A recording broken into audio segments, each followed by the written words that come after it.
Hi friends, good evening. आपके साथ देखिए फिर रिकनेक्ट हो गया। यहाँ मेरा मकसद है आपके साथ कुछ एक फ्रूटफुल मीनिंगफुल कम्युनिकेशन करूँ और अपने एक्सपीरियंस से बीइंग अ सीनियर पर्सन आपको कुछ ऐसे टिप दूँ जो आपके लाइफ में आपके लिए फ्रूटफुल हों और कहीं भी आप उन टिप्स को यूज़ कर कर कुछ ऐसी कंडीशंस से जहां आप लगता है कि यू आर स्टक अप, अब बाहर निकल पाए। एक कम्युनिकेशन मेरी आपके साथ ये रहेगी कि आप बिल्कुल दिल खोल के बताएं कि क्या आपको रीडिंग हैबिट्स अभी हैं या आपने अपनी स्टडी लाइफ खत्म करके उन रीडिंग हैबिट्स को धीरे धीरे खत्म कर दिया या they are kept at the back bench. अगर आपने अपनी रीडिंग हैबिट्स के साथ में जस्टिफिकेशन करना है, अगर आपने कुछ सीखना है, अगर आपने कुछ ऐसा करना है जो जनरली लोग नहीं करते और you want to shine within the crowd, तो मेरी बात मानिए, आप अपनी रीडिंग हैबिट्स को रिस्टोर कीजिए। रीडिंग हैबिट्स मतलब जरूरी नहीं है कि रीडिंग मतलब न्यूज़पेपर रीडिंग, टैबलॉइड रीडिंग या मैगजीन रीडिंग। आप कोई एक थॉट प्रोवोकिंग बुक लीजिए, बुक स्टोर में जाइए, लाइब्रेरी में जाइए और कुछ ऐसे बुक्स को चूज कीजिए जो आपकी लाइफ को मीनिंगफुल एक डायरेक्शन दे पाए। लीडरशिप क्वालिटी, आपकी कम्युनिकेशन क्वालिटी और कई ऐसे बुक्स आपको शेल्फ में मिल जाएंगी जहां आप अपने पर्सनैलिटी को एक अलग डायमेंशन दे पाए। Believe me, it's not a single day venture.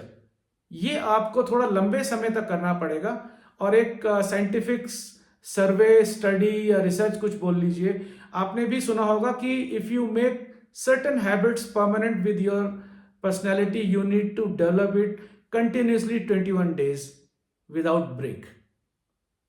और ये सच भी है। अगर आप किसी भी काम को 21 दिन कंटिन्यूसली विद डिवोशन करते हैं, एक रेगुलर फैशन में करते हैं, तो वो आपकी पर्सनालिटी का एक पार्ट बनने के लिए तैयार रहती है। ऐसा नहीं कि आपने 3-4 दिन कुछ काम को किया, बाद में with some of the reasons, I don't know what reason, but किसी भी रीजन से अगर उसको छोड़ दिया और फिर 3-4 दिन बाद दोबारा शुरू किया, it will not yield you anything. So you need to do certain things continuously to make your personality grow and to make you thriving within the competitive society. आप रीडिंग हैबिट्स को कंटिन्यू कीजिए। अगर आपकी छूट गई है, अगर आप कंटिन्यू हैं तो दैट्स अ गुड हैबिट। और believe me, reading meaningful books, thought provoking books, leadership quality, communication quality, अगर इस तरह की बुक्स आप पढ़ते हैं, language could be anything, it could be in Hindi, it could be in English और in any other regional language, that's not a matter, पर उसको पढ़ना शुरू कीजिए। आप देखिए, मैं 1 हफ्ते से अपने नेटिव प्लेस में हूं और यहां पर सारे काम करने के साथ साथ मैं अपने साथ में 2 किताबें लाया हूं। एक किताब जो मेरे को बहुत अपीलिंग लगी, जिसको मैं अभी पढ़ रहा हूं अपने पूरे समय में, वो रॉबिन शर्मा की है, जो कि एक फेमस राइटर हैं। और इनकी एक बुक शायद आपने अगर पढ़ी हो या नाम सुनी हो, the monk who sold his Ferrari. ये एक बेस्ट सेलर बुक है। और इनकी एक किताब में जो आजकल पढ़ रहा हूं वो है who will cry when you die. ये जो बुक है, ये बुक मेरे को इतनी अपीलिंग लगी, वरना जनरली जब आप बुक किसी ऐसी इस तरह की मोटिवेशनल बुक्स या प्रोफेशनल एडवाइस बुक पढ़ते हैं तो उसके चैप्टर कई बार आप देखेंगे 8-8, 10-10 पेज लंबे होते हैं और वहां आप स्टकअप हो जाते हैं। एक चैप्टर ही खत्म नहीं हो रहा, क्योंकि इतना समय हमारे पास होता नहीं है कि हम एक बुक को थ्रू आउट द डे पढ़ते रहे। हमारे पास जब भी कोई क्वालिटी टाइम हम अपने लिए डिवोट करते हैं उसी में पढ़ते हैं। पर इस बुक में one of the fascinating things which I observe is that कि हर एक चैप्टर आपको 2-2.5 पेज का मिलेगा, 1.5 पेज का मिलेगा। और इस तरीके से आप चैप्टर दर चैप्टर जो है इसको आराम से बुक को पढ़ लेते हैं। मैं करीब 75% इस बुक को पूरा कर चुका हूं और पढ़ने में इतनी एक्साइटमेंट है कि जैसे ही आप एक चैप्टर को शुरू करते हैं, 5 मिनट बाद आपको लगता है ये चैप्टर तो मैंने पढ़ लिया है, तो that give you motivation to advance yourself into the next page. और बुक की लैंग्वेज, बुक का प्रेजेंटेशन, बुक के थॉट प्रोवोकिंग सेंटेंस, ये इतनी अपीलिंग है कि मुझे लगा कि मैं आपके साथ इस बुक का नाम जरूर शेयर करूं। और अभी ये बुक मेरे पास है, अगर आप चाहते हैं तो कहीं से भी इसको सोर्स कीजिए और पढ़िए। It will give you new dimension in your personality. But अगर आप कोई भी ऐसी बुक पढ़ें तो उसको पूरे शिद्दत से पढ़िए। मतलब ऐसा नहीं है कि किसी ने एडवाइस दी और आप उसको पढ़ रहे हैं।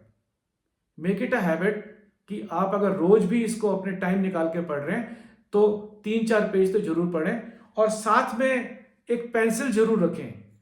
Make a underline certain things which appeals to you most. Could be possible there are certain words जो आप समझ नहीं पा रहे उस टाइम पे, उसको अंडरलाइन कीजिए। Try to understand what exactly the communication writer want to give it to you. कहीं समझ नहीं आ रहा, आप डिक्शनरी की मदद ले सकते हैं। तो मेरा तो ये मानना है कि अगर अच्छी बुक्स आपके पास हैं, it will give you a meaningful direction in your life to fight in such a competitive world and to give you a new direction to excel whatever domain you are working इन।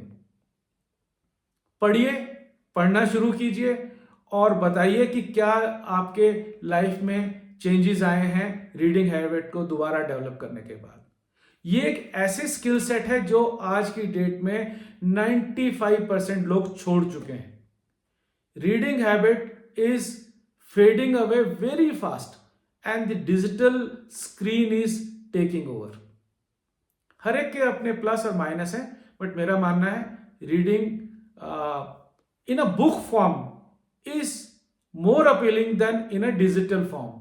आजकल Kindle edition भी है, आजकल PDF भी है, but मेरा मानना यह है कि जो मजा हार्ड कॉपी में है पढ़ने में, वो किंडल फॉर्म में या डिजिटल फॉर्म में नहीं है।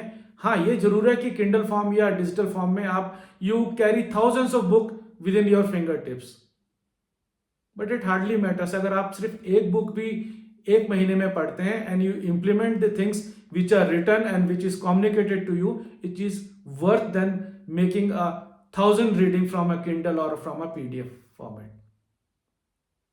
होपफुल मेरी कुछ एडवाइस आपको अपीलिंग लगे तो मैं सोचूंगा कि मेरी कम्युनिकेशन जो है it is worth. Hopefully I will be meeting you with another presentation of mine in terms of developing your personality, in terms of improving yourself to the new dimensions. Okay, bye. Thank you for watching.